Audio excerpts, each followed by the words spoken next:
فلما فصل طالوت بالجنود قال إن الله مبتليكم بنهر فمن شرب منه فليس مني ومن لم يطعمه فإنه مني إلا من اغترف غرفة بيده فشربوا منه إلا قليلا منهم.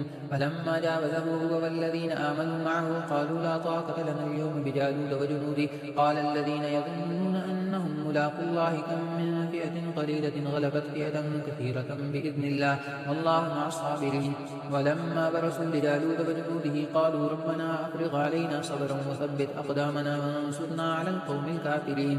فهزمهم بإذن الله وقتل داود جالوت وآتاه الله الملك والحكمة وعلمه مما يشاء ولولا دفع الله الناس بعضهم ببعض لفسدت الأرض ولكن الله ذو فضل على العالمين. تلك آيات الله نتلوها عليك بالحق وإنك لمن المرسلين.